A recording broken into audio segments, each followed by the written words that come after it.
માં તો માં છે ભલા મને મોઢે બોલું માં હાથે નાનપણ સાંભળે ઈ મલક બધાની મજા પછી કડવી લાગે કાગડા હનુમાનજી મહારાજ નો જયારે જન્મ થાય અને હનુમાનજી માને ઈ માં જીજા અંજની માં ખોળામાં જયારે પૈપાન કરાવવા માટે લીધો ને અને માં અંજનીની આંખમાંથી આંવડા મીડા પડવા અને હનુમાનજીને એમ થયું કે દીકરો થયા પછી માના તમામ દુઃખ હોય તો ભાંગીને ભૂકો થઈ ગયા અને હું કેટલો અભાગ્યો હું આવ્યો ને મારી માને રોવું પડે ત્યારે અંજની માં કહે છે કે બેટા તું અભાગ્યો નથી અભાગણી હું છું ઈ કે કેમ કે મને એવો હરાપ છે કે તને દીકરો થાય ને જો દીકરો થાય ને તો હવા પોર દી ચડશે ને તારો દીકરો ગુજરી જશે એટલે હું વિચાર ઈ કરું છું કે હમણાં સૂરજ નારાયણ ઉગશે ને હવા પોર થાય ને ત્યાં તું વયો જઈશ એટલા માટે મારે રોવું પડે અને તેથી હનુમાન જે હોકાર કર્યો હો ભાઈ હળી કાઢી અને સૂરજ નારાયણ ને બાપુ પકડી લે જો સૂરજ નારાયણ ને પકડાય નહીં પણ માનું કામ કરવા જાવ ને એમાં બાપુ તમને દુનિયામાં કોઈ વિઘન ન આવે એ આપણી ગેરંટી સૂરજ નારાયણ ને પકડે અને આખા દેવલોકમાં બાપુ ખળભળાટ મચી ગયો કે આ સમય થયો સૂરજ કેમ ન ઉગ્યા અને એક દી સૂરજ ન ઉગે તો હવે ડબલા ચડે કેમ થાય સૂરજ ન ઉગે કેમ થાય આ ધરતી આકાશ પવન પાણી અને પ્રકાશ આ પાંચ તત્વોનો આપણો દેશ સવારે હું તો એમ કહું છું બધાને કે જાગીને આ પાંચ તત્વોને પગે લાગવું જોઈએ ઈ છે ને એટલે આપણે જીવી એકવી છે આ હવા છે ને એટલે જીવી એકવી છે પાણી છે એટલે જીવી એકવી ધરતી સૂર્ય પ્રકાશ આ જો ન હોય ને તો આપણે ફટ લઈને ફટ મરી જાય આ પાંચ તત્વનો દેશ છે ને પાંચ તત્વોને આપણે હવારમાં પગે લાગવું પડે તારી કૃપા છે એટલે આ દુનિયામાં હરી ફરી છે મંદિરે નો જાય હાલે એને પગે નો લાગી હાલે પણ આના આ તત્વનો દેહ છે આપણો દેહ જે હાલે છે ને એને લઈને હાલે છે સૂરજ નારાયણ ને પકડી લીધા ને આખા દેવલોકમાં બાપુ ખળભળાટ મચી ગયો બધા ગયા કે હાલો હાલો જાય સૂરજ નારાયણ કેમ આજ હુઈ રહ્યા ત્યાં ગયા ને હનુમાનજી મહારાજે પકડી લીધા એ કે હનુમાનજી ને કે હનુમાનજી હું તમે કરો છો છોડી દો એ કે છોડવા નથી થતા મારી માને હરાપ દીધો છે શું મારી માએ ગુનો કર્યો અને જે ગુનો કર્યો હોય એ હરાપ માંથી મુક્ત કરો તો છોડવા છે ને આખી દુનિયા ભલે વિનાશ થઈ જાય સૂરજ ને ઉગવા જ નહોતું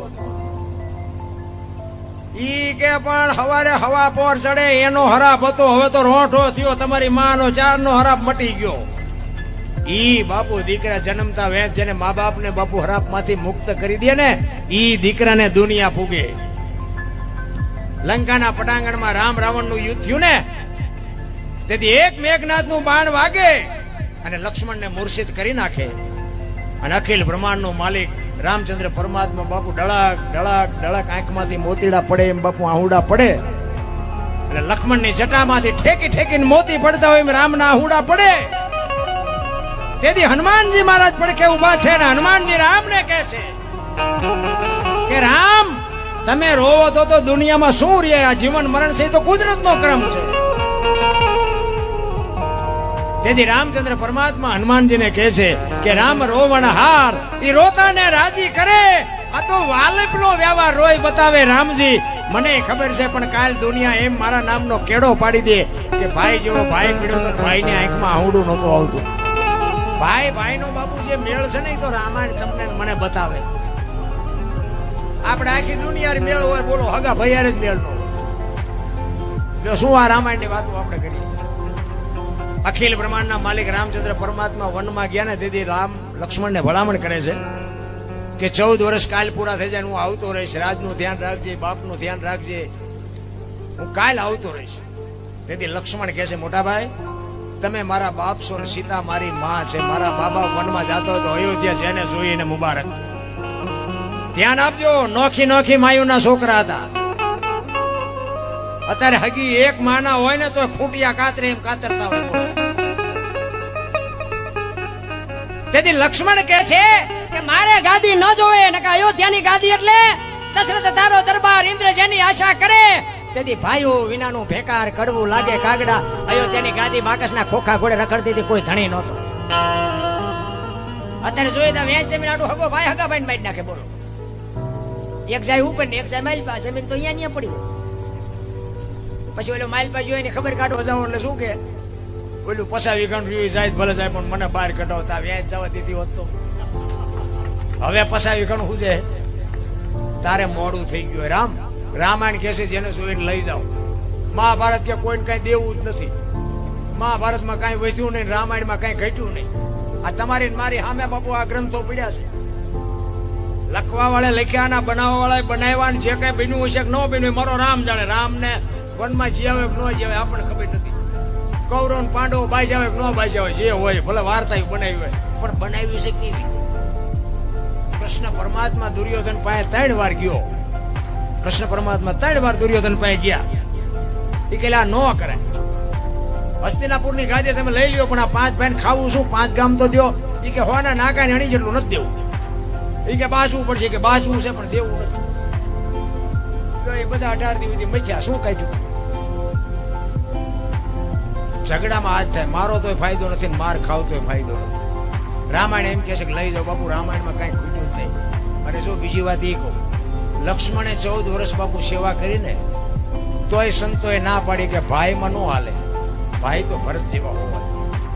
વિચાર કરજો, આપણને આપણી નજરે એવું લાગે કે રામની સીતાની સેવા લક્ષ્મણે કરી એવી ભરતે નથી કરી, પણ છતાંય સંતોએ ચોકડી મારી દીધી કે ભાઈ ભરત જેવા હોવા જોઈએ, લક્ષ્મણ નો હાલે ભાઈમાં.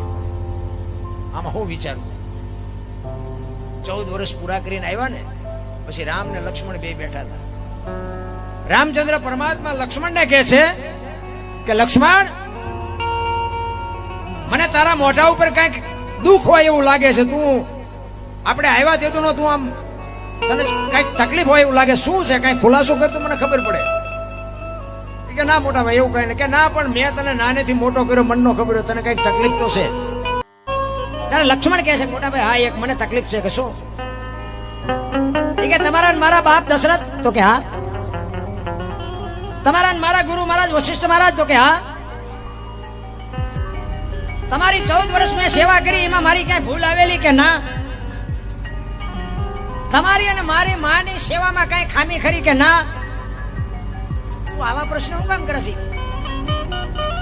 ત્યારે લક્ષ્મણ રામચંદ્ર પરમાત્માને કહે છે કે જો તમારા ને મારા બાપ એક હોય, તમારા ને મારા ગુરુ એક હોય, તમારો અને મારો માની સેવા એવી હોય, તો હું તમને ઈ પૂછું છું કે લંકાના પટાંગણમાં રામ રાવણનું યુદ્ધ હાલતું હતું, તેથી રાવણના વર્ષા જેટલા બાણ વરસતા હતા ને તમને એક નહોતું અડતું, અને મેઘનાથનું એક બાણ મને અડ્યું, મને ગોટો વાળી દીધો. મારે અહીંયા કેવું ફળ ભોગવવું પડ્યું? તમારામાં મારામાં કોઈ જો બાપુ અંતર ન હોય તો ઓલો તો રાવણ મહારથી હતો, એના છોકરાની શું શક્તિ હતી કે મને બાણ મારે ગોટો વાળી દે?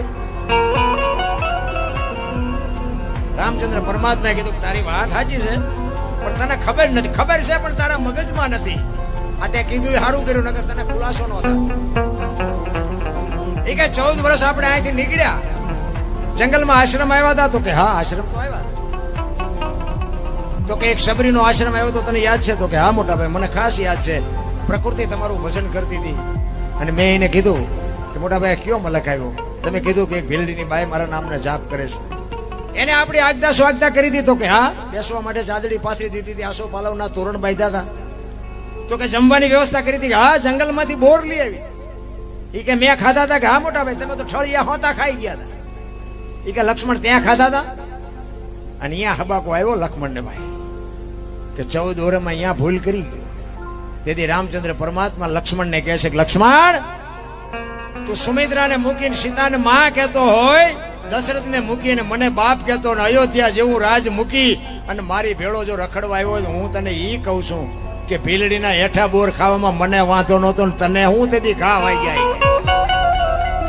અને લાકડી પડે એમ પગમાં પડ્યો, અને રામચંદ્ર પરમાત્મા બાવડું ચાલી અને કીધું કે તું તેથી બચ્યો ને, ઈ સબરીની ભક્તિનો પ્રતાપ છે. કે મોટા ભાઈ કેવી રીતે? મેં તને જે ફળ આપ્યા તારી પાસે રાખ્યા? કે ના મેં તો ફેંકી દીધા. ઈ તે જે ફળ ને ફેંક્યા ને એને પક્ષીઓ લઈ જઈને દ્રોણાચલ પર્વત ઉપર જઈને ખાતા હતા. એની ચાંચમાંથી જે બિયારણ વેરાણું એની સંજીવની ઉગી, અને સુસેન નામના વૈદ્ય કીધું કે સંજીવની દ્રોણાચલ પર્વત ઉપરથી લઈ આવીને આના મોઢામાં ટીપા પાડો તો બેઠો થાય. બાપુ આ સબરીની ભક્તિનો પ્રતાપ. સંતોએ ના પાડી દીધી. ભાઈ તો ભરત જેવા હોવો જો, લક્ષ્મણ નો હાલે. એક જ ભૂલ કરી ગયો એમાં નો હાલે. આપણે હાલવી?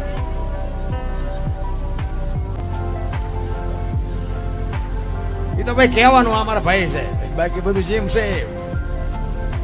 અરે બાપુ સબરીની શું ભક્તિ! સબરીનો એક તમને પ્રસંગ કહું. સબરી જો ગુરુ મહારાજ ઉપર બાપુ ભરોસો હોય તોની વાત છે. એક ભીલની બાઈ, કોઈ વેદનું શાસ્ત્રનું કોઈ અનુભવ નહોતો, અને એના ગુરુ મહારાજ માતંગ ઋષિ એને કીધું, બેટા એ બે જા, વહેલો મોડો રામ આવશે. અને એક જ શબ્દ પકડીને બાપુ બે 8-10 વર્ષની દીકરી એ બેહી ગઈ, અને આખા દી રાહ જોવે, હમણાં આવશે હમણાં આવશે હમણાં આવશે. હાંજ પડે કે આજનો આવ્યો કઈ નહીં કાલે આવશે. બીજે દી એનો ઈ પ્રોગ્રામ, હાંજ પડે કે આજનો આવ્યો કઈ નહીં કાલે આવશે.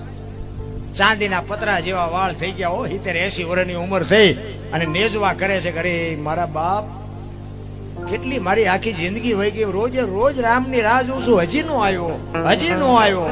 નહીં આવે એ નહીં આવે એમ કે અંદરથી અવાજ આવે, મારો ગુરુ બોલ્યો એ કોઈ દી ખોટું પડે નહીં, આવે બાપુ. આવી જો ગાંઠ વળી જાય ને તો જ મળે, એમ નામ રેઠું નથી. અને પછી જયારે રામ અને લક્ષ્મણ બે સીતાજીની શોધ કરવા માટે નીકળ્યા, અને એ મલક આવ્યો, પ્રકૃતિ રામનું ભજન કરતી હતી. લક્ષ્મણ પૂછે છે, મોટા ભાઈ આ કયો મલક આવ્યો? આ તો હુકા પાંદડામાં તમારું નામ બોલાય છે. અને બાપુ સંતોનું મંતવ્ય છે, તમે માનો ન માનો મુબારક, મારે કોઈ મનાવવા નથી, પણ સંતો એવું કહે છે, એક જગ્યાએ બે અને 3.5 કરોડ નામના જાપ થાય ને, કોઈ પણ નામ, રામ કૃષ્ણ રામાપીર શિવ કે ઓમ કે જે લેતા હોય, એક જગ્યાએ બે 3.5 કરોડ નામના જાપ થાય એટલે ધરતીમાંથી અવાજ આવવા માંડે, દિવાલમાંથી અવાજ આવવા માંડે, હવામાંથી અવાજ આવવા માંડે. એક જગ્યાએ જો 3.5 કરોડ, એક જ હારે નહીં, પણ તમે જે જગ્યાએ બેહતા હોય એ જગ્યાએ બે તમે 5-25 જેટલા લેવાય એટલા લીધા કરો, અને જેથી 3.5 કરોડ નામના જાપ થાય, અને જો એ અવાજ તમને હામાં ન મળે તો આપણે ભજન ગાવાનું બંધ કરી દઈએ. આ સંતોનું મંતવ્ય છે. ભજન બાપુ છે ને કોઈએ ભાળ્યું જ નથી, ભગવાન કોઈએ ભાળ્યો જ નથી, પણ આમ જેના કામ થઈ ગયા છે ને એમ ભગવાન છે. એ સબરીએ બાપુ 70-80 વર્ષ સુધી રામનું ભજન કર્યું છે. નામ કેટલા થયા છે? લક્ષ્મણ પૂછે છે, મોટા ભાઈ કયો મલક આવ્યો? અને ત્યારે કહે છે, જો હામી ઝૂંપડી રહી ને એમાં એક ભીલની બાઈ મારા નામના જાપ કરે છે. એ કે જાતો જોતો, અને ત્યાં જઈને બાપુ લક્ષ્મણ જોવા ગયો, અને શેષ નાગનો અવતાર હો ભાઈ, ધ્રુજી ગયો. એને એમ તો કે આહા, મારા ભાઈના નામ ઉપર એને આખી જિંદગી ઓળ ઘોળ કરી નાખી. અને હરવી બાપુ આમ નેજવા કરીને જોતી હતી કે રામ કઈ બાજુથી આવશે, મને સંભળાતું નથી, મને નજરે હવે દેખાતું નથી. હું તો પૂછવાનું ભૂલી ગઈ મારા ગુરુને કે શું વાહન લઈને આવશે, કયા રસ્તેથી આવશે, કેવા કપડા પહેર્યા છે, આ તો મને ખબર જ ન, મેં કઈ પૂછ્યું નહીં. અને હળવી બાપુ ગાતી હતી. શું ગાતી હતી બાપુ? આઈને ગાયું એક ન ગાયું પણ કઈક આવી પીડા હતી એની. સબરી બાપુ રુદન કરતી ગાતી હતી. શું ગાતી હતી? ઠાકર મને તું મેલ માઠેલી, અને તું છો એકલનો મિલી, અમે તારા યોગ કહેવાઈ,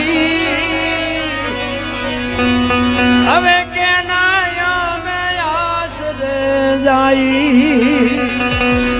સબરી કે છે, એક માણા હોય એને એકાદો કાન નો હોય, કે એકાદી આંખ નો હોય, કે એકાદો હાથ નો હોય તો માણા કેવો લાગે?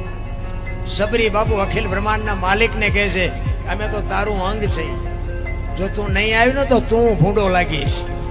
એમ બાપુ માલિકો તમારી પીડા હોય ને તો તમને ભેગો થાય. હાકડીમાં આવો ને હનુમાન ચાલીસા ચાલુ કરો, હનુમાન એમ નો આવે. એ તો તમારો રોજનો રિયાજ હોવો જોઈએ. કાલા ખેલા અમે તારા કેવાય જો પીએ તારા આઈ જા.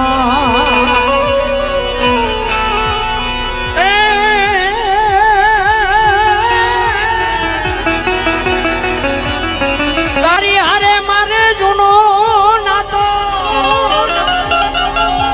સબરી કે છે આપણે બધાને છે પણ આપણે ભૂલી ગયા. ના તો આપણે કોને નથી, અને નો હોય ત્યાં બેઠા હોય. અહીંયા શું મારા લગ્ન છે? રામાપીર બાપુ એક ઈશ્વર છે, આપણે ભગવાન માની છે, એની નાતો છે, ત્યાં આપણે બેઠા છે ને. તો 24 કલાકમાં કેમ આપણને 1 કલાકે નથી યાદ આવતું? પાછું આવા માંડવા નાખ્યા હોય તો જવું જ પડે જ, પણ તો કોઈ નામ તો લેતા નથી. એટલે સબરી કે છે તારી હારે મારે જૂનો નાતો, હવે બીજે ક્યાં ઠાકર મને એ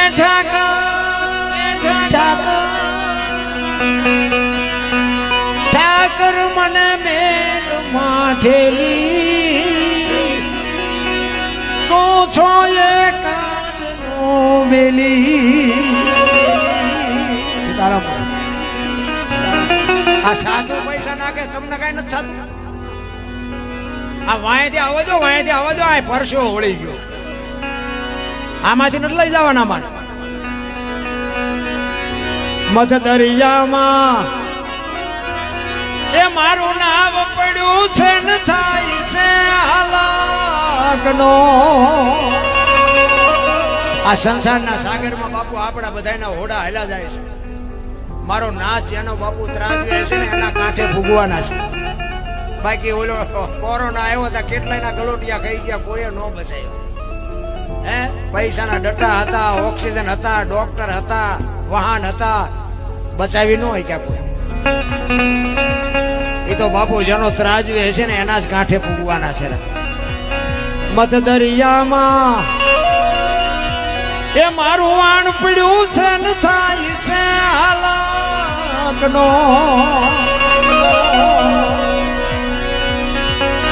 અમારા વાણનો એ ખારવું બની તું ઉતાર જે ભાવ પાર ઠાકર મને એ ઠાકર મને માઠેલી તો છો એ કાનનો મેલી. અમે તારા છઈ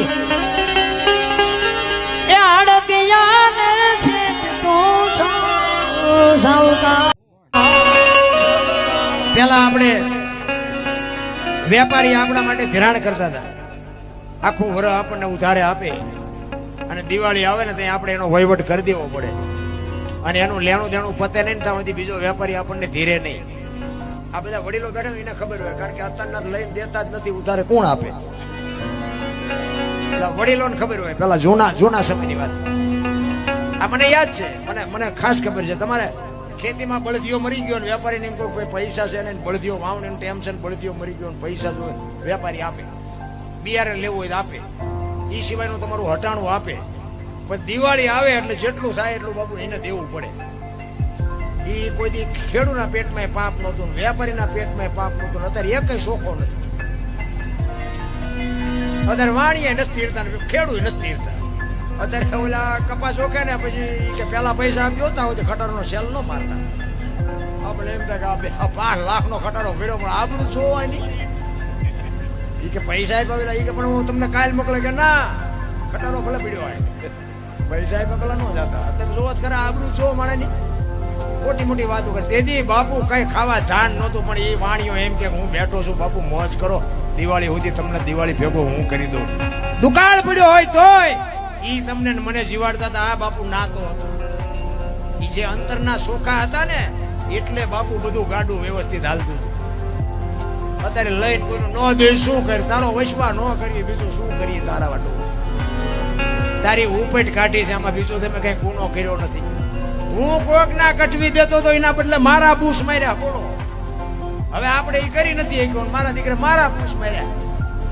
આપણે જોકે હું વ્યાજ નો ધંધો નથી કરતો, કોઈ વેમ નો કે પાછી ક્યાં વ્યાજ ભાઈ હું તો ના પાડું છું, વ્યાજ નો ધંધો ન કરતા. કારણ કે આ 2 4 અમારે કરે છે, હક જ નથી. હા વ્યાજ જે કરતા હોય કરજો, પણ મને એમ છે કે કરાય નહીં. કારણ કે વ્યાજ ના આવે એ સાજા તેમને દવાખાને જાય. એટલે મને અને વ્યાજમાં માણા ચારે લે, ટાંટિયા નો આમતા હોય તારે લે. અને હારો માણા હોય સગવડ વાળો હોય ને એ વ્યાજમાં લે, એ તમારા પાસા આવે. એ પાસા નો આપે હોય ને ઓલા ટાંટિયા નો આમતા હોય એને લીધા હોય. એટલે બાપુ થાય તો 200 500 ની 1000 ની 5000 ની મદદ કરજો. અને હારો માણા હોય. જોકે મને એક બાપુએ કીધું, હું અમુક સાધુની વાત માનું. મને કે બાપુ તમને એક વાત કરું. મેં શું? મને કે તમે પૈસા પણ ન આપો. પણ મેં કીધું બાપુ હવે એવું કઈ, મને કે એ તમારી મરજી, પણ હું તમને ના પાડું પૈસા નો આપતા, અને આપશો ને તો પાછા નહીં આપે. એટલે મેં કીધું સારું એવું થોડું હોય, બધા એવા હોય. એ બાપુ એ કીધું તો તમારે અખતરો કરો જ કરજો. હવે આવી આપણને જરાક જાણ થાય પછી તો આપણે કદાચ કોકને આપી તો એ આપણે કેટલી મહેનત કરી, કેટલો માણાને આમ આમ કશા પછી જ આપી ને કે આ માણામાં કઈ ફેર ન પડે. ભલે બાપુએ કીધું પણ તમે સાચું નહીં માનો. આ રામાપીરની સાક્ષીએ કહું છું, 7 જણાને આપ્યા છે ને હાથે હાથે બૂસ માર્યા. અને તમને વિશ્વ આ નામ ન લેવાય, મારે આ લાઈવ હાલે છે. તમે મને સવારે ભેગા થાવ ને હું તમને નામ, સરનામું, ફોન નંબર ને ગામ ને બધું આપું. તમારે અહીંયા જઈને જાવ પૂછવું હાથે હાથ. હું એ સલામ સાધુને સલામ કરું છું. વાહ બાપુ, મારા પૈસા આવવા તો આવે, પણ મને એમ થાય કે હજી આવા સાધુ જીવે છે દુનિયામાં, ત્યાં સુધી કોઈ દુકાળ ન પડે. રામ ભલે મારા પૈસાની મને ચિંતા નથી, પણ બાપુ જો આવી એક સંતની બાપુ ટકોર લાગી જાય ને જો જીવનમાં ઉતરી જાય ને, જિંદગીનો બેડો પાર થઈ જાય. નકર બાપુ હાથે હાથ બાપુ મેં આમ ટપોરા કરી કરીને આપ્યા હતા હો. હાથે હાથ અને પાછા મોડો જવાબ નથી આપતા. જયારે અરે બાપુ 2 દી રહ્યો લઈ ગયા, 15 દી ના વાયદે, અને હજી મને 2 દી કરે છે. 2-3 ના 11 વર્ષ થયા. 2 દી કઈ હારે ઉગવાના નથી, મારા પૈસા આવવાના નથી. 2 દી હારે ઉગે નહીં કે 2 દી નું જ કીધું તું. એટલે આ દુનિયાને બાપુ ઉગાય એવું નથી. પણ કહેવાનો મતલબ કે જો તમને એવું લાગે કે નહીં આવે એવા ભાવથી દો ને તો કદાચ મારો નાથ ઓલા સદબુદ્ધિ આપે ને આવી જાય. બાકી આવશે જેવું બહુ વિચારવું નહીં અને કાં દેવા નહીં. ડખા ઉભા થાય પછી 5000 આપ્યા પછી ઝઘડો કરીને કાં દવાખાને જાય કાં પોલીસ ખાતામાં જાય પછી 50,000 માં હું એના કરતા 5 નું મીંડું વાળી દેવું સારું. એટલે સબરી બાબુ છેલ્લે કહે છે કે વેપારી આવું પેલા ધિરાણ કરતા હતી, બાબુ એનો દાખલો આપે છે. અમે તારા થઈ એ આડતિયા ને શેઠ તું છો સાવકાર,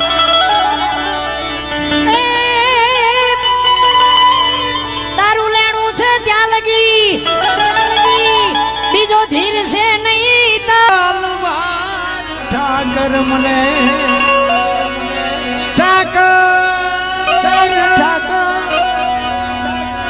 ઠાકર મને મેર માઠેલી તું છો એક વેલી. આટલી વાત સાંભળીને બાપુ લક્ષ્મણે હળી કાઢ્યો. રામચંદ્ર પરમાત્મા પાસે જઈને કહે છે કે એ બાપા મારા બાપ ધોડો ધોડો ધોડો નકર ડોશીનો જીવ વિયો જાય. રામચંદ્ર પરમાત્મા આવ્યા ને પાણી લેવાનું ભૂલી ગઈ બાપુ. આંખોના આહુડાથી રામના પગ ધોઈ નાખ્યા. કેટલો એનો ભાવ હશે, કેટલો એનો પ્રેમ હશે. અને એટલી હરખમાં હતી, અને હરખ એને રામ આવ્યા એનો તો હતો, પણ મારા ગુરુ બોલ્યા આજ સાચું પડ્યું. એનો જે હરખ હતો ને એની કહું તૂટતી હતી. બાપ વાહ મારા ગુરુ, વાહ મારા ગુરુ, મારા ગુરુ બોલ્યા આજ સાચું પડ્યું. બાપુ આનું નામ ભજન છે. અને દીકરીઓએ બાપુ મેં હમણાં વાત કરી હતી ને એમ, જ્યાં ધર્મ ધ્રુજો ને જ્યાં પુરુષ નથી પૂગી ગયો ને દેશની આબરૂ બાપુ દીકરીઓએ રાખી છે. તમે કહો તો હવાર સુધી દાખલા આપો દીકરીઓ. ભાઈઓએ કઈક કર્યું હોય તો કહો તો મારે જે કહેવા થાય. કઈક કર્યું હોય તો કહો. બેનો તો બાપુ જો તમે જેટલા સફળ પુરુષો છે ને એમાં એક એક દીકરીઓનો હાથ છે. તારામતી ન હોત ને તો હરિચંદ્ર નો કોઈ ઓળખત નહીં. સગાળસા ને ચંગાવતી ન હોત તો કોઈ ન ઓળખે. વીરબાઈ નો હોત તો જલારામ ને કોઈ ન ઓળખે. સવારામ બાપા ને જબુમાં ન હોત તો કોઈ ન ઓળખે. દેવીદાસ બાપુ ને અમરમાં ન હોત તો કોઈ ન ઓળખે. એક એક સફળ પુરુષ ની વાયા બાપુ એક એક ભગવતીઓનો હાથ છે. અમે આ મોટી મોટી કરીએ ઘરે અમારું બૈરું કપાતર હોય તો કહીએ કે તમને ડે વાતો કરીએ. અમારે એક છે અહીંયા કલાકાર, એક મારો ભાઈ છે,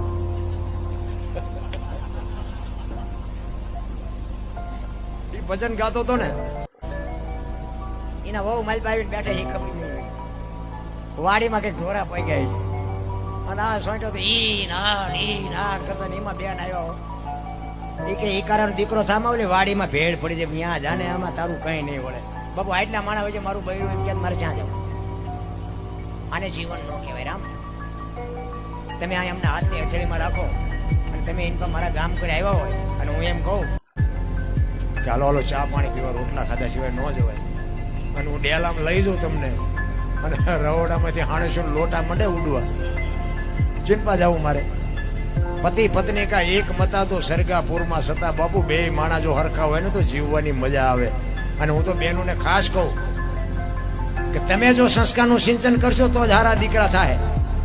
હા, બાકી વાતો કરી હારા દીકરા નહીં થાય. ધરાવીને ધાન નો નીપજે, કોડવીને માડું નો હોય. જેહળ જખરા નીપજે જેની જનેતા હોતલ હોય હારી મા વગર કોઈ દી હારા દીકરા નો થઈ શકે. માને ખુમારી હોવી જોઈએ.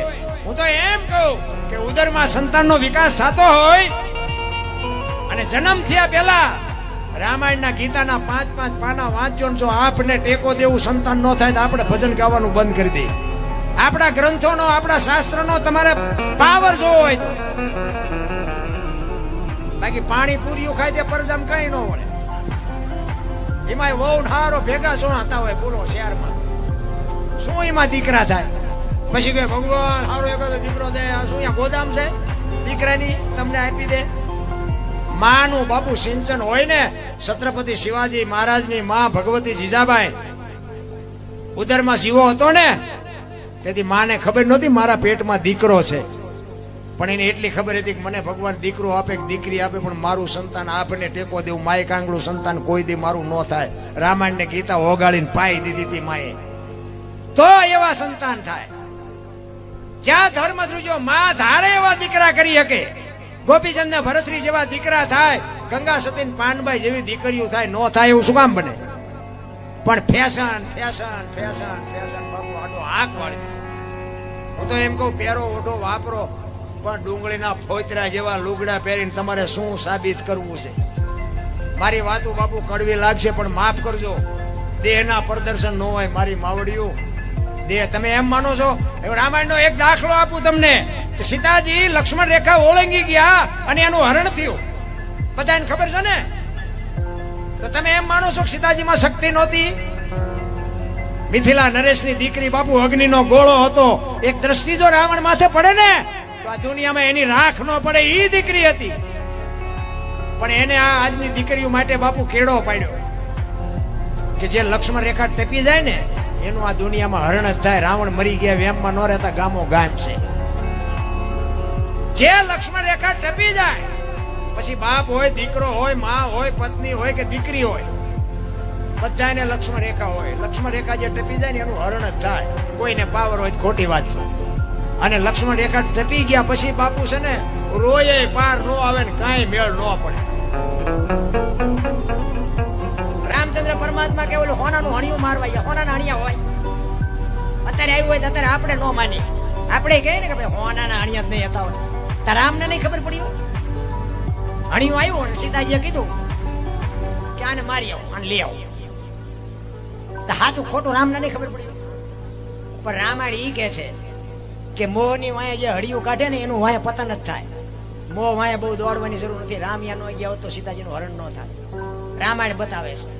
રામાયણ તો રામાયણ કેવા દીકરા હોય, કેવા ભાઈ હોય, કેવી માં હોય, કેવી દીકરી હોય આ જોવું હોય તો કે રામાયણમાં